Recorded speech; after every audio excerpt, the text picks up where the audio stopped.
Continuando, amados, a nossa sequência de exposições no Evangelho de João, como sequência aí, iniciamos hoje o 3º capítulo, e eu gostaria de convidá-los a essa leitura aí, neste texto que está exposto aí na nossa projeção. João capítulo 3, versículos de 1 ao 21, e acompanhem a leitura que eu farei. João capítulo 3, do primeiro versículo até o versículo de número 21.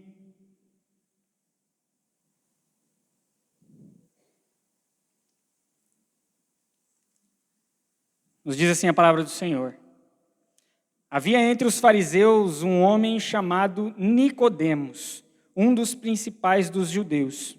Este, de noite, foi ter com Jesus e lhe disse: Rabi, sabemos que és mestre vindo da parte de Deus, porque ninguém pode fazer estes sinais que tu fazes se Deus não estiver com ele.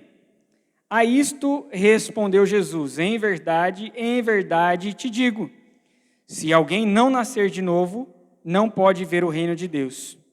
Perguntou-lhe Nicodemos: como pode um homem nascer sendo velho? Pode, porventura, voltar ao ventre materno e nascer segunda vez? Respondeu Jesus: em verdade te digo, quem não nascer da água e do Espírito não pode entrar no reino de Deus. O que é nascido da carne é carne, o que é nascido do Espírito é Espírito. Não te admires de eu te dizer, importa-vos nascer de novo. O vento sopra onde quer, ouves a sua voz, mas não sabes de onde vem, nem para onde vai. Assim é todo o que é nascido do Espírito. Então lhe perguntou Nicodemos: como pode suceder isto? Acudiu Jesus: tu és mestre em Israel e não compreende estas coisas? Em verdade te digo que nós dizemos o que sabemos e testificamos o que temos visto. Contudo, não aceitais o nosso testemunho. Se tratando de coisas terrenas, não me credes. Como crereis se vos falar das celestiais? Ora, ninguém subiu ao céu, senão aquele que de lá desceu, a saber, o Filho do Homem, que está no céu. E do modo porque Moisés levantou a serpente no deserto, assim importa que o Filho do Homem seja levantado, para que todo o que nele crê tenha a vida eterna. Porque Deus amou ao mundo de tal maneira que deu o seu Filho unigênito, para que todo aquele que nele crê não pereça, mas tenha a vida eterna. Porquanto Deus enviou o seu Filho ao mundo, não para que julgasse o mundo, mas para que o mundo fosse salvo por ele. Quem nele crê, não é julgado. O que não crê, já está julgado, porquanto não crê no nome do unigênito Filho de Deus. O julgamento é este, que a luz veio ao mundo, e os homens amaram mais as trevas do que a luz, porque as suas obras eram más. Pois todo aquele que pratica o mal aborrece a luz e não se chega para a luz, a fim de não serem arguidas as suas obras. Quem pratica a verdade aproxima-se da luz, a fim de que as suas obras sejam manifestas, porque feitas em Deus. Vamos orar mais uma vez, queridos?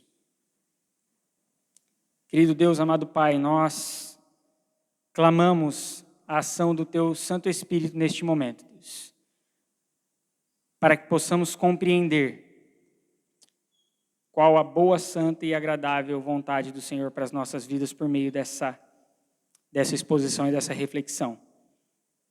Que também, da mesma forma, esta palavra encontre solo fértil em nossas vidas, para que também frutifiquemos, para que também possamos colocar em prática tudo aquilo que nós estamos vislumbrando, para a honra e glória do Teu nome. É que nós oramos e agradecemos, Senhor. Amém. Queridos,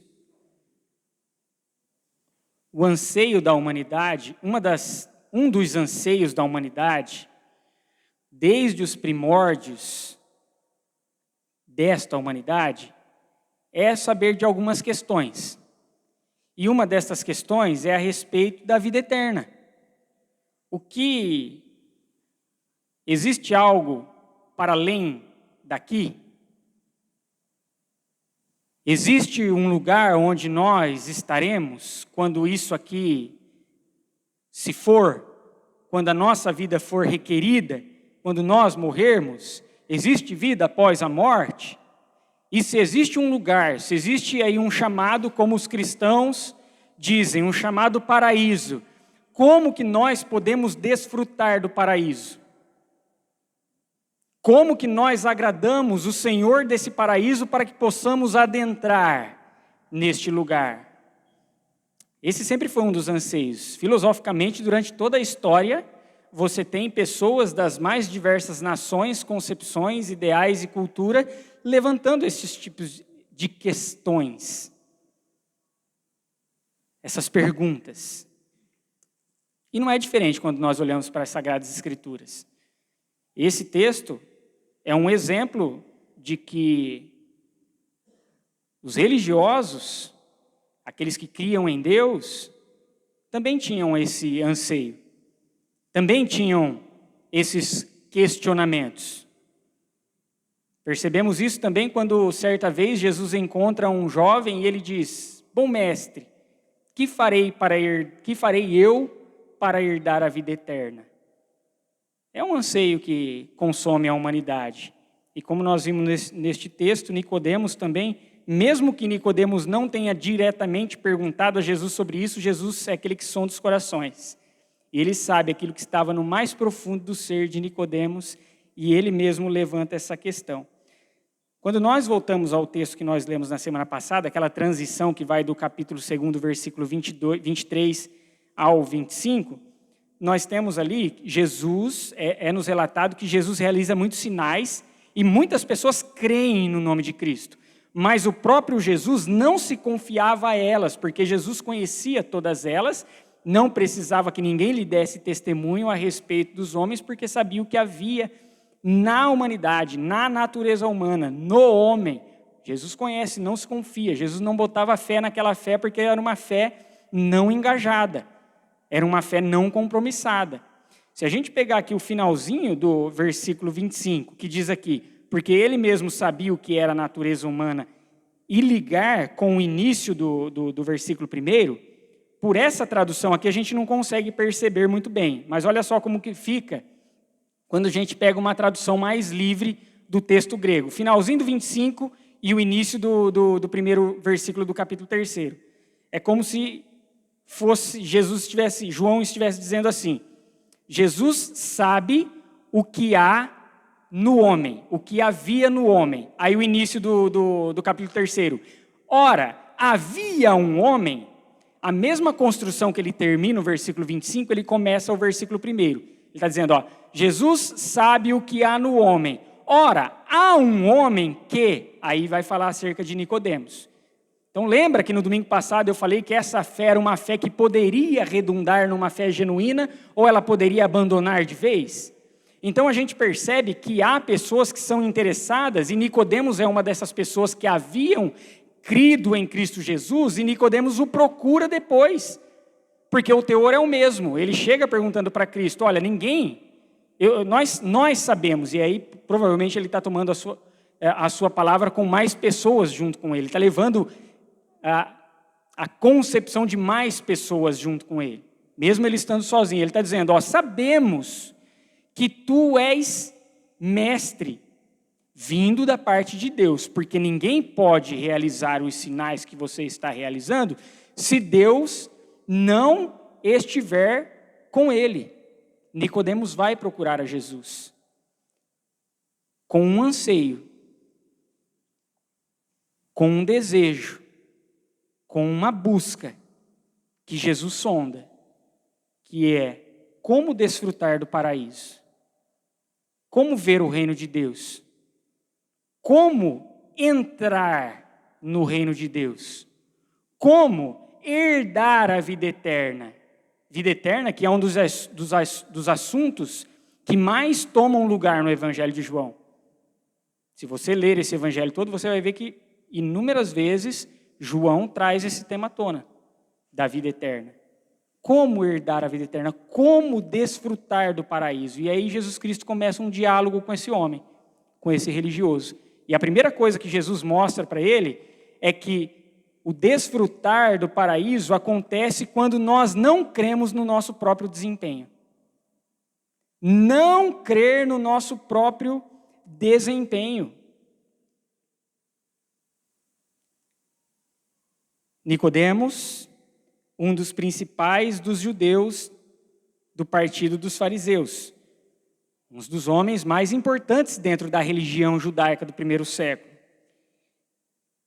Ele chega de noite a Jesus, versículo 2 diz, de noite foi ter com Jesus. E aqui a probabilidade é que ele foi de noite para que nenhuma outra pessoa o visse, nenhum outro religioso, nenhum outro fariseu o visse indo conversar com Jesus, porque Jesus era alvo de perseguição, e isso poderia trazer problema para Nicodemos. Mas ele vai procurar Jesus e ele reconhece que Jesus é um mestre. Ele diz rabi, que é uma palavra ali hebraica que retoma essa questão de mestre, e depois ele usa a palavra didáskalos, professor.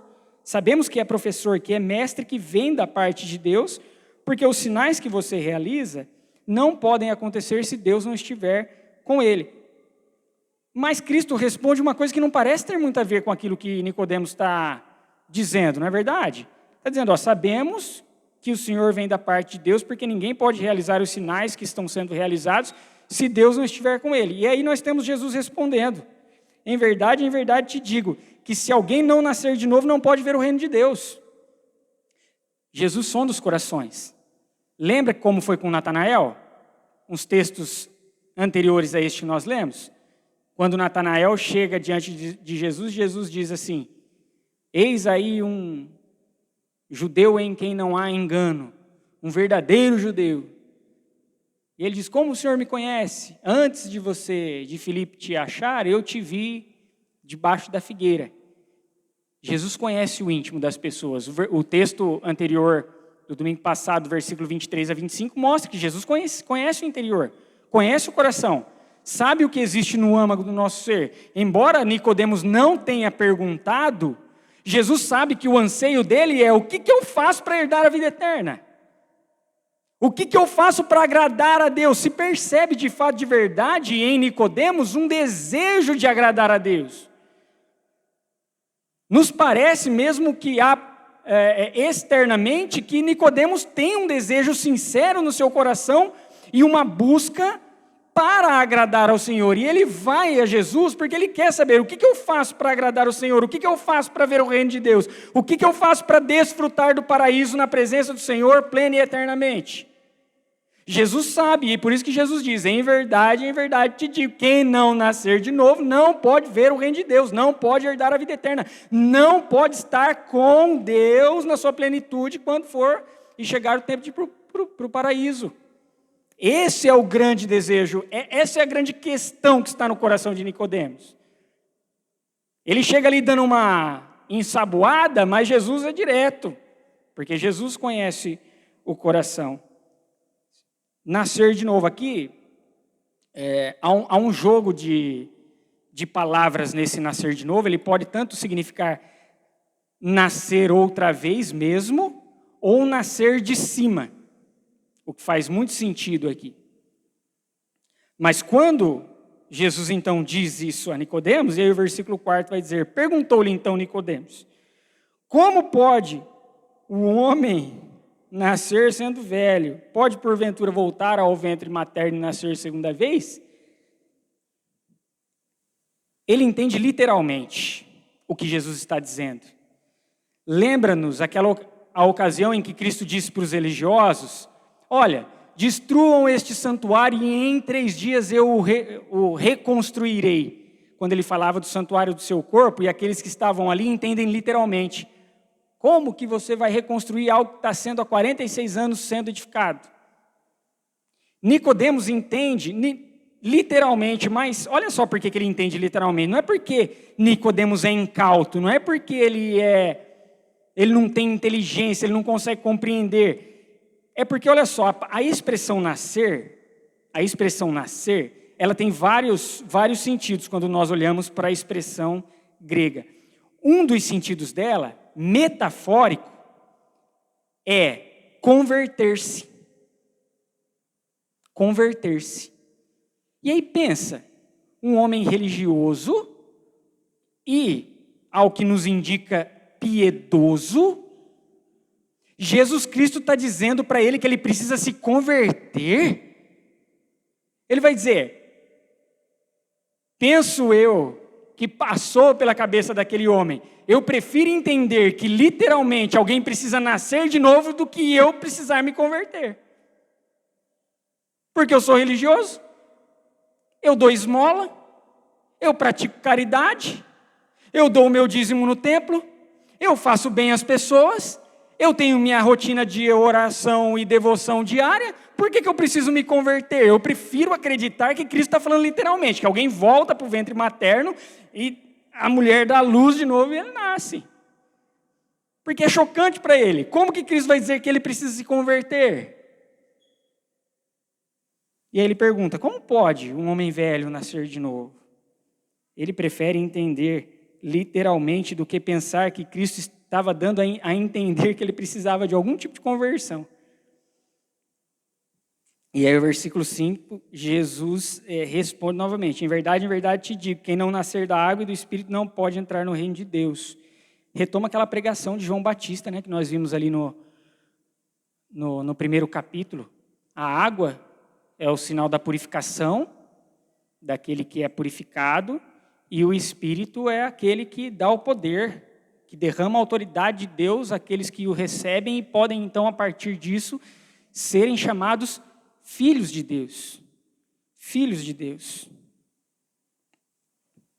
E aí ele continua. O que é nascido da carne é carne, o que é nascido do Espírito é o Espírito. E aqui Cristo confronta o nascimento mesmo, porque Nicodemos, por mais que o nome dele seja ali derivado do grego, é um judeu. E havia esse entendimento dentro do povo judeu que só é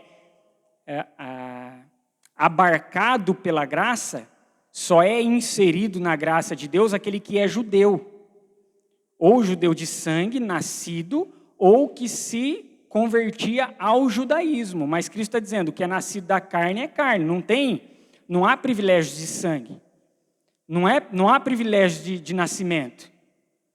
Porque o que é nascido da carne é carne, seja ele aonde for. O que é nascido da carne é carne. Mas o que é nascido do Espírito, sim. Esse é do Espírito.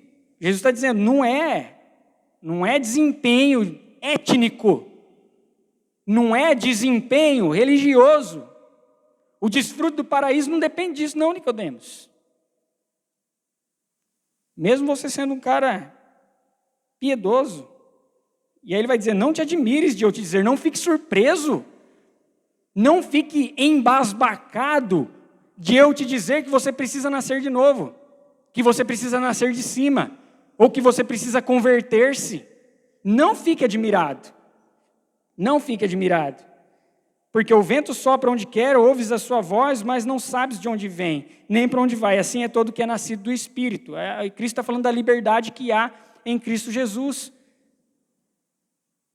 Após o alcance do Espírito Santo do Senhor, isso nos livra de todo tipo de amarra, de todo tipo de corrente, inclusive da religiosidade. Das amarras de depender do nosso próprio desempenho para agradar a Deus. Depender da nossa própria dedicação, do nosso próprio esforço. Não que isso não seja bom, mas isso não é o foco. Porque não depende do nosso desempenho. Jesus está falando para Nicodemos, não depende do seu desempenho, Nicodemos. Então lhe perguntou Nicodemos, como que pode acontecer isso? E Jesus responde novamente, tu és mestre, que é como se Jesus estivesse dizendo para Nicodemos, você é o cara de Israel, Nicodemos. Porque aqui a gente tem, no texto grego, a inserção do pronome da segunda pessoa do singular, tu. Quando a gente olha para a gramática, a gente não precisa colocar o pronome, porque o pronome fica implícito ali no verbo. Então o verbo é declinado e a gente consegue perceber. És, a gente sabe que é o tu. Quando a gente olha para o idioma grego, a gramática grega, e a gente vê o pronome lá antes do verbo, mesmo que o verbo está indicando já a qual pessoa se refere, mas quando você tem o sujeito, esse pronome ali, é porque ele está dando ênfase. E antes de mestre e de Israel, nós temos artigos definidos. Literalmente é Cristo dizendo: tu és o mestre de Israel e não sabe dessas coisas? É literalmente Jesus dizendo: você é o cara aqui da religião, Nicodemos. Você é o que manja de tudo. Você é o mestre e você não sabe do que eu estou dizendo para você? De que você precisa nascer de novo porque você é corrompido, não pelo que você faz, mas pelo que você é, porque Jesus sabe o que há na natureza humana. Porque não é a sua conduta, Nicodemos, não é o seu desempenho, Nicodemos, é o que você é, meu filho. É isso que precisa trazer conversão para você, não é o que você faz. É o que você é, porque todas as pessoas têm essa marca, têm essa mancha. Portanto, precisam todos nascer novamente, nascer de cima, converter-se.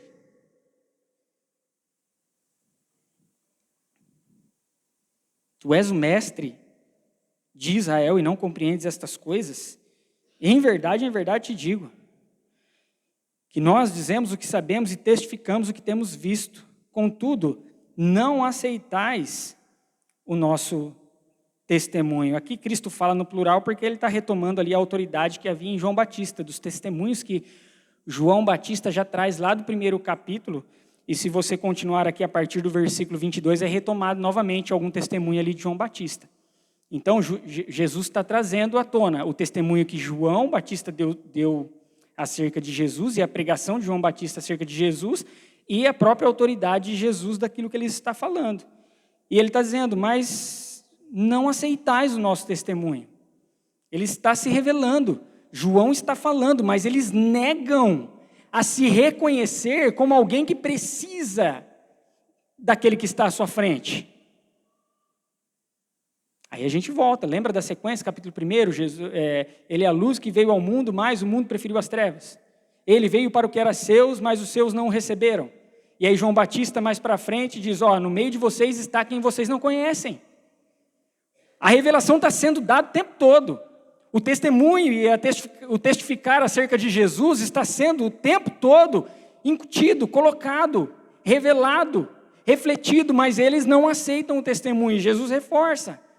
Você não compreende essas coisas? Você não compreende que você precisa de conversão, Nicodemos? Você acha que você pode agradar a Deus pelo seu desempenho? Por aquilo que você faz? E aí ele continua no versículo 12: se tratando de coisas terrenas, não me credes, como crereis se vos falar das celestiais? Coisas terrenas porque Nicodemos sabe que é necessária uma purificação. Ele é um homem, um mestre de fato em Jerusalém. Ele sabe que é necessária purificação para que possa haver o agrado a Deus. Só que ele não consegue compreender que ele está nesse pacote, que ele também precisa dessa purificação, que ele também precisa dessa conversão. E aí Cristo está dizendo: se eu falo acerca dessas coisas terrenas, do purificar, da sua condição, de olhar para você e ver que você é um cara que precisa nascer de novo, se você não consegue compreender essas coisas, como fará sentido aquilo que eu vou falar para você das coisas celestiais? Porque aquilo que se segue daqui em diante é a respeito das coisas celestiais. O que nós temos até aqui é Cristo falando das coisas terrenas, acerca daquilo que precisa ser compreendido. E Cristo está falando: se você não entende a condição em que você está, a necessidade que você tem, o que eu falar daqui para frente, que são as coisas celestiais, não vai fazer o menor sentido para você. Porque essas coisas só farão sentido se você compreender que você precisa reconhecer quem você é. Porque o desfrutar do paraíso não depende do seu desempenho, Nicodemos.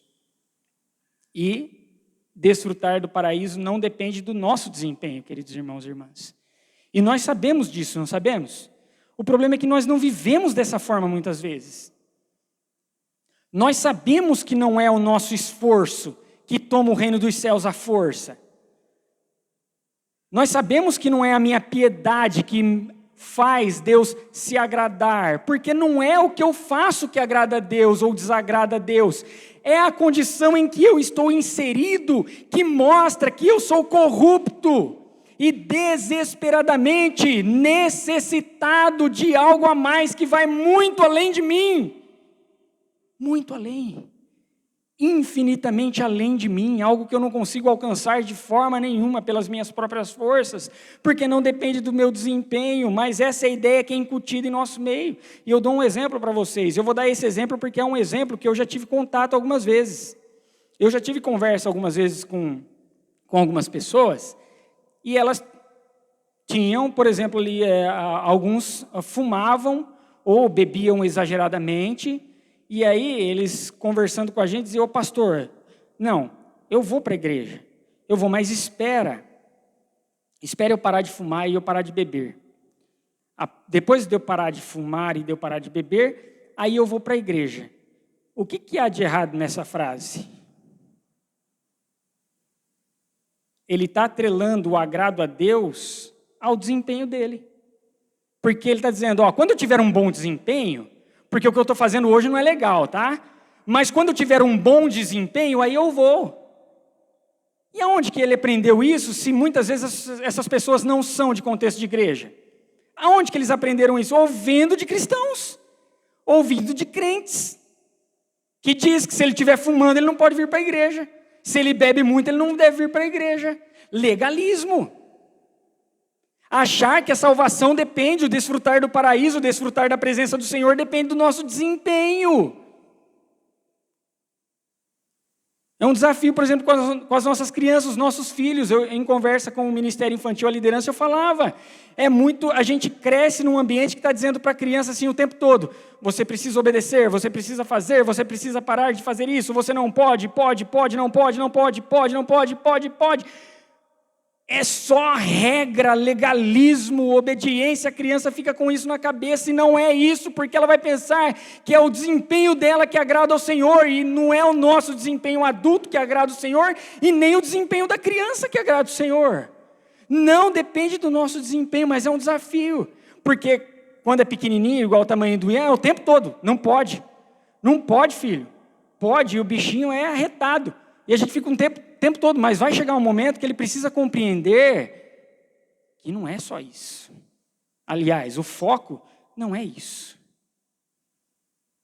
Mas é um desafio, né? Porque a gente cresce nesse ambiente, e para desenraizar isso, é necessário uma lavagem muito forte. Mas a gente vai caminhando. Mas isso mostra como nós, por mais que nós acreditemos que é por graça e não é por obras, muitas vezes a gente vive como se dependesse de obras, como se fosse o desempenho que nos elevasse diante de Deus, e Deus olhasse para nós e dissesse: olha, o pastor Paulo pregou tinindo esse domingo, é merecedor da minha graça. Misericórdia. Não é o nosso desempenho que faz com que possamos desfrutar da presença do Senhor. Não é o nosso esforço, não é a nossa dedicação, não é a nossa obediência que nos faz ser aceitos diante de Deus. Porque uma das coisas que acontece quando nós ficamos o tempo todo colocando o foco no comportamento e na conduta, isso entra nas nossas mentes, nos nossos corações, e aí quando a gente peca, quando a gente falha, quando a gente não consegue cumprir, quando a gente não consegue obedecer, nós nos sentimos muito culpados. E aí a gente fala: hoje eu não vou para a igreja, porque não agradei a Deus, não agrado a Deus. Eu pequei. Hoje eu não vou orar a Deus, porque eu estou tão sujo que eu não consigo orar a Deus? Por conta dessa culpa, de que é o nosso desempenho que faz Deus nos amar menos, ou a nossa falta de desempenho que faz o nosso desempenho que faz Deus nos amar mais, ou a nossa falta de desempenho que faz Deus nos amar menos. E não é. Ninguém merece o amor de Deus. Ninguém merece.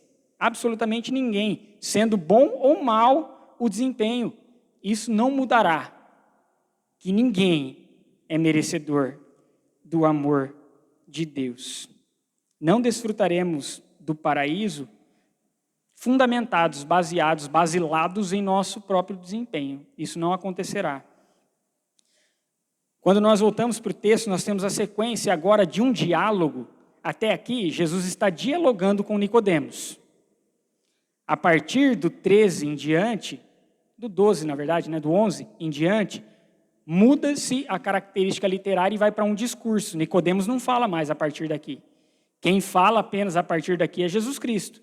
Então Jesus vai traçar um discurso falando as coisas. Obviamente que Nicodemos não vai falar nada, porque Cristo agora vai falar das coisas maravilhosas demais, das coisas celestiais, como ele diz ali no versículo 12, que são necessárias de serem fundamentadas. E ele vai dizer a partir do versículo 13, ele vai começar a fundamentar a autoridade dele. Então, se num primeiro momento, o desfrutar do paraíso não depende do nosso desempenho, o desfrutar do paraíso depende de crer no desempenho do Filho de Deus. É muito clara essa divisão. O texto é longo, mas a gente pode resumir nessas duas coisas. Grava isso na sua cabeça e você entender o sermão. Do versículo 1 ao 21. O desfrute do paraíso, o herdar a vida eterna, estar ao lado de Deus, não depende do nosso desempenho, depende de crermos e fundamentarmos a nossa crença, o nosso acreditar no Filho de Deus. Na primeira parte que nós lemos, o grande verbo que é repetido diversas vezes é o nascer. Ele é repetido 8 vezes do versículo 3 até o 8º. Aqui há uma mudança. Aqui nós temos o verbo crer e o substantivo filho, filho de Deus, sendo repetido diversas vezes. Então, se no primeiro momento está dizendo que nós precisamos nascer de novo, porque não é o nosso desempenho que fará com que possamos desfrutar, no final das contas, do paraíso ao lado do Senhor Jesus Cristo, o que nos fará é crer no desempenho do Filho de Deus. E aí ele vai continuar, versículo 13. Ora, ninguém subiu ao céu senão aquele que de lá desceu, a saber, o Filho do Homem, e aqui entre colchetes, que está no céu. Lembra que Nicodemos chegou para Jesus e está dizendo, sabemos que és mestre vindo da parte de Deus. O que Jesus está dizendo aqui eu não sou apenas um mestre vindo da parte de Deus, Nicodemos. Eu sou aquele que habita no mesmo lugar do Altíssimo. Eu sou aquele que está no mesmo lugar. E a gente olha para João capítulo 1, versículo 1, e o verbo era Deus e o verbo estava com Deus. No mesmo lugar de habitação onde está Deus, o Pai, o Todo-Poderoso Yahvé, está Deus, o Filho, Jesus Cristo, mesmo em substância, em natureza, em poder, em soberania, em divindade. Ele está trazendo autoridade para ele, por quê? Porque ele vai falar das coisas celestiais agora. Então ele está trazendo autoridade. Ele falou, ninguém subiu ao céu senão aquele que de lá desceu, a saber, o Filho do Homem. E aí ele vai continuar. E versículo 14, do modo por que Moisés levantou a serpente no deserto, assim importa que o Filho do Homem seja levantado. Jesus está retomando aqui uma narrativa lá do Antigo Testamento, encontrada lá no livro de Números, onde o povo rebelde é castigado por Deus e várias serpentes começam a morder, picá-los, e eles ficam enfermos, uns morrem, e aí depois em forma de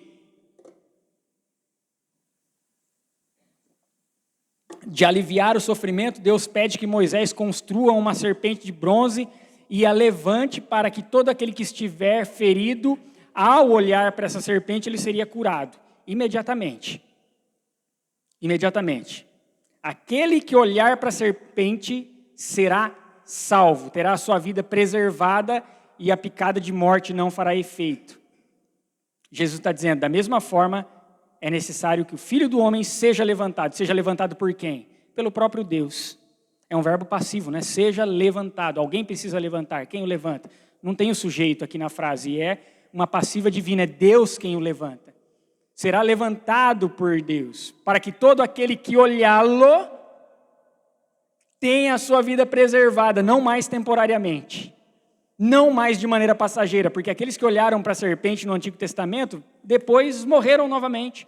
Mas aquele que olhar para o Filho do Homem, o Filho de Deus, terá a sua vida preservada perenemente, eternamente, de uma vez por todas. E aí ele continua. O propósito dele ser levantado vem aí no versículo 15. Para que todo o que nele crê tenha a vida eterna. Crer no desempenho do Filho de Deus. E aí vem um dos versículos mais maravilhosos de toda a Escritura. Que todo mundo aqui sabe de cor e salteado, não é? Porque Deus amou o mundo de tal maneira que que deu o seu Filho unigênito para que todo aquele que nele crê não pereça, mas tenha a vida eterna. E olha só que interessante, né? A gente usa esse texto muito para evangelizar, não é? A gente leva esse texto muito para as pessoas que não têm contato com a religião, pessoas que não conhecem a Deus, pessoas que não entregaram as suas vidas a Deus. Mas em que contexto esse discurso de Cristo está? Na conversa com quem? Com um religioso. Jesus está falando isso para um religioso. Jesus está falando isso para alguém que crê em Deus. Para alguém que acredita em Deus. Então não é errado, obviamente não é errado, e continue usando esse texto para evangelizar, para falar do amor de fato de Deus por aqueles que estão desviados ou fora desse alcance, para que creiam no Filho dele. Mas Jesus está dizendo também para aqueles que são religiosos, vocês precisam do Evangelho. É para os de fora? É, mas o Evangelho é para os de dentro também. Vocês precisam compreender o Evangelho, vocês precisam saber da Boa Nova, vocês precisam saber de Jesus. Crente precisa do Evangelho o tempo todo, continuamente. E aí ele está dizendo, porque Deus amou o mundo de tal maneira, é um superlativo, é uma intensidade tamanha, amou o mundo de tal maneira, põe ênfase aí, põe uma ênfase grande, boa aqui, de tal maneira, é isso mesmo, que doou, entregou o seu Filho, para que todo aquele que nele crer tenha a vida eterna. Todo aquele que nele crer, porque é o desempenho do Filho de Deus. João vai traçando aqui os propósitos. Está dizendo, o Filho do Homem será levantado para um propósito, para que aquele que nele crê tenha a vida eterna. Porque Deus amou ao mundo de tal maneira por um propósito, para que todo aquele que nele crê tenha a vida eterna. Porquanto Deus enviou o seu Filho, versículo seguinte, ao mundo, aí é o propósito de novo, não para que julgasse o mundo, mas para que o mundo fosse salvo por ele, porque o mundo já está julgado. Julgado aqui no sentido de condenação, o mundo já está condenado. Cristo não veio para trazer a condenação, ele veio para revelar a esperança da salvação, porque o mundo já está julgado. Se Cristo não viesse, não tivesse se revelado, tudo estaria acabado, porque já a condenação está encerrada. Mas ele veio para salvar, propósito. Quem nele crê não é julgado, o que não crê já está julgado, não é coisa futura, é para já, gente, é o agora. A gente não tem que esperar lá na frente. Vou esperar mais um tempinho. Quando der, estou fazendo nada, né? Quando der, deu. É para agora. Quem não crer já está julgado. Porquanto não crê em quê? No nome, na autoridade, no desempenho do unigênito, Filho de Deus.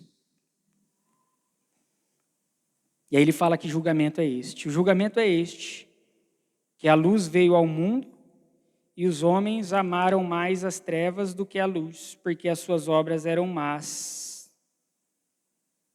Olha que contraste.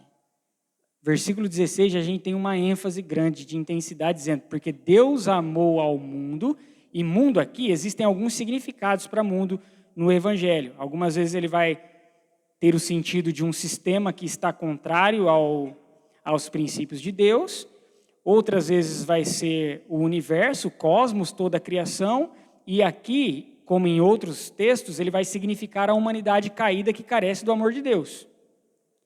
Então, o mundo aqui é essa humanidade que carece, que está caída. O contexto nos leva a compreender esse sentido. Deus amou a humanidade caída de tal maneira.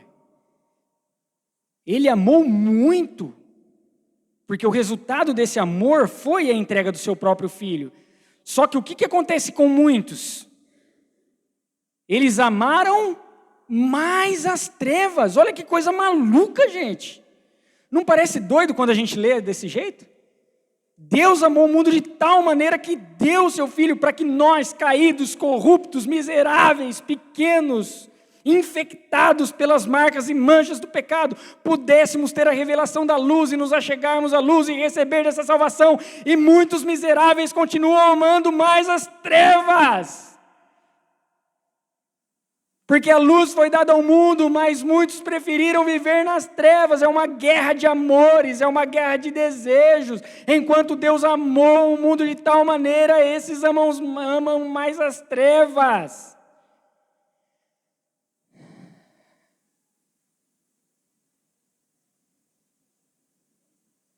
Como que a gente ama mais as trevas, gente?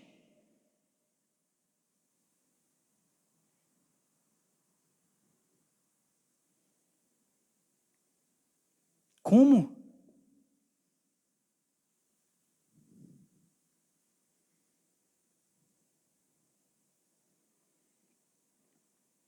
Pois todo aquele que pratica o mal aborrece a luz e não se achega para a luz, a fim de não serem percebidas, arguidas, reveladas as suas obras.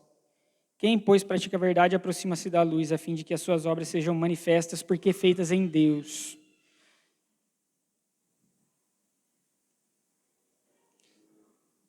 Aqui, obras más, Jesus está falando com Nicodemos, tenha isso em mente. É um cara piedoso, é um cara que tem um desejo sincero de agradar a Deus. Então, obras más não significa necessariamente obras humanamente más. Homicídio, morte, mentira, não. As obras boas, humanamente falando. A esmola, a oração, a leitura bíblica, tudo. O crer em Deus. Só que o problema delas é que o quê? Não estão sendo feitas em Deus, porque estão dependendo do seu próprio desempenho.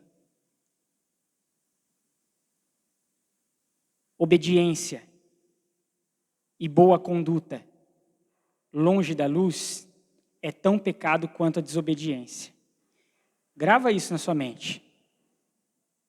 Obediência e boa conduta, longe da luz, fora de Cristo, é tão pecado quanto a desobediência.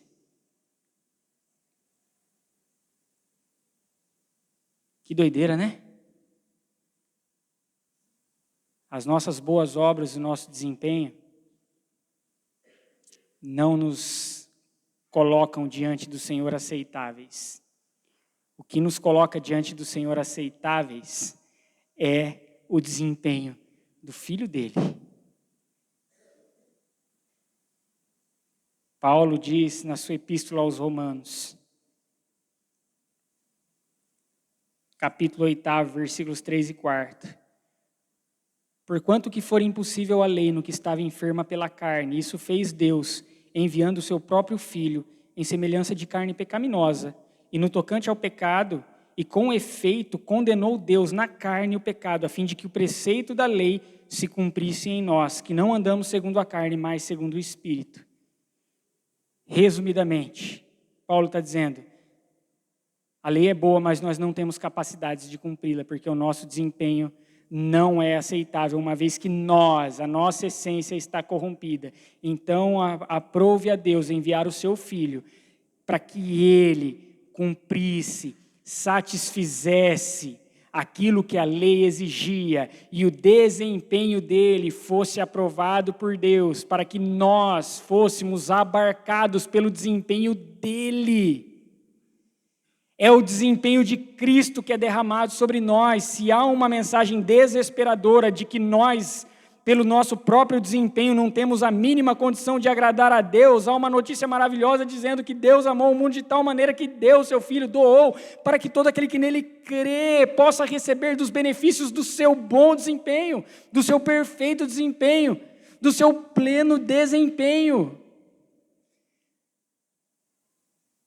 Porque desfrutaremos da presença de Deus a partir do momento que colocarmos todas as nossas fichas de crença, de dedicação, de devoção, de olhar ao Filho de Deus.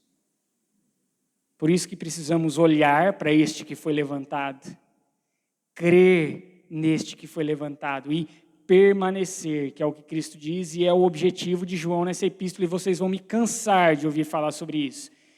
Continuar a crer que Jesus é o Filho de Deus, o Messias, Salvador.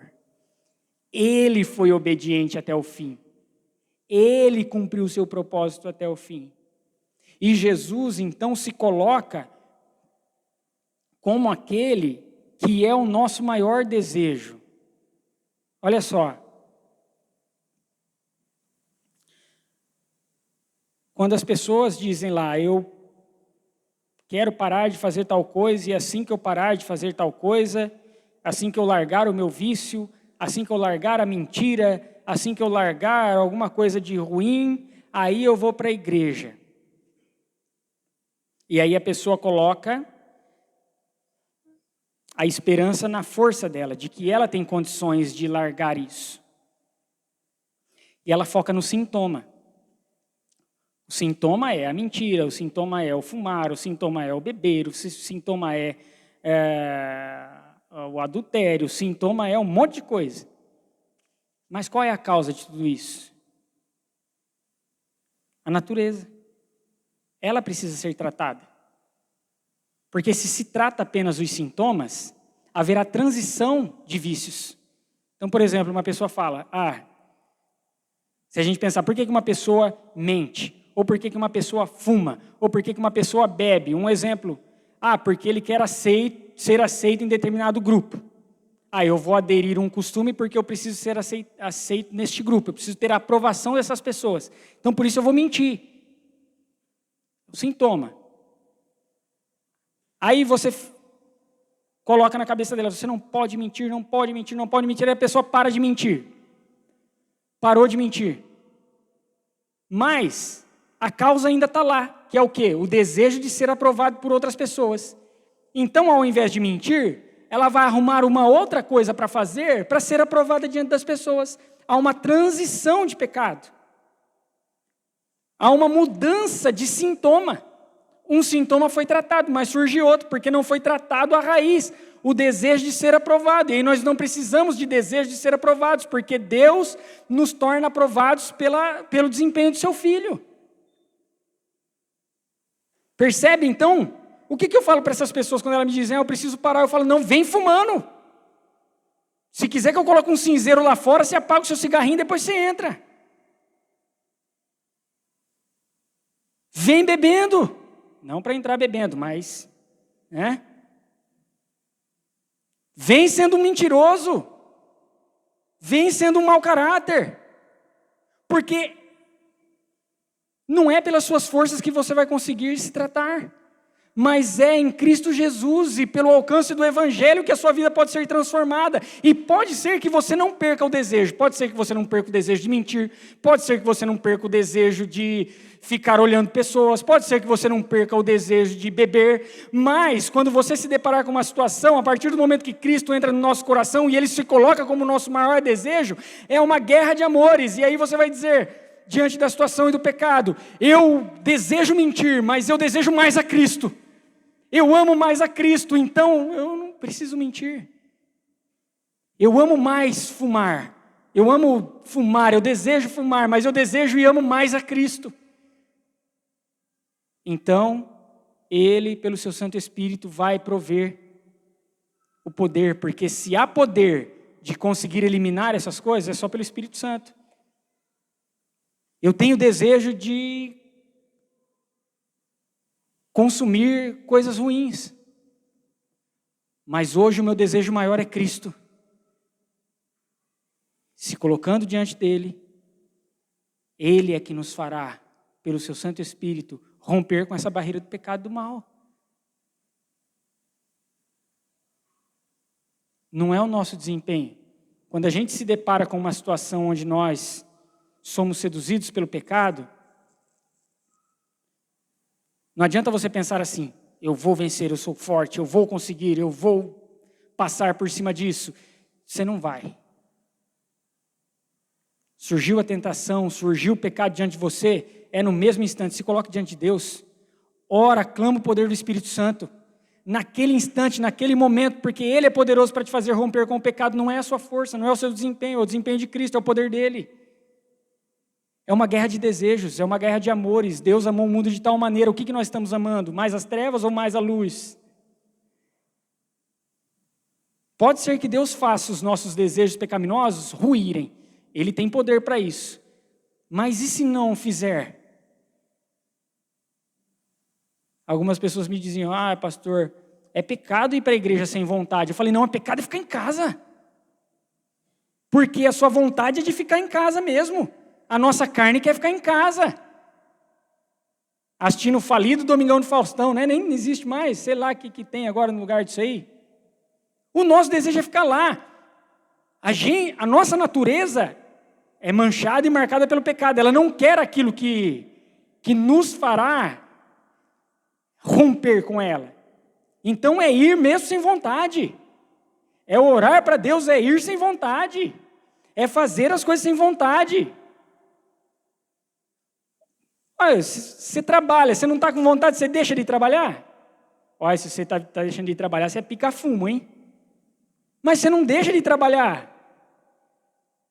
Aí, para algumas coisas, a gente fala, não estou com vontade, é pecado fazer para Deus as coisas sem vontade. Não, é pecado não fazer, porque a sua carne vai querer que você não faça mesmo, mas o Espírito Santo é poderoso, porque Deus amou ao mundo de tal maneira para que todo aquele que nele crê receba a vida eterna, receba os benefícios do seu desempenho, das suas obras, porque a obra dele é boa, a nossa não, mas a dele é boa, e a partir do momento que nós estamos arraigados nele e relacionados com ele, aí sim a nossa conduta será aceitável diante de Deus.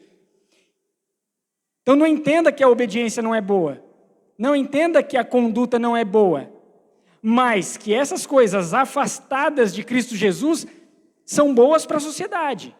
É bom ter um filho obediente, ter pessoas obedientes, mas diante de Deus, diante do desfrute do paraíso, diante do desfrute da presença de Deus eternamente, isso não conta.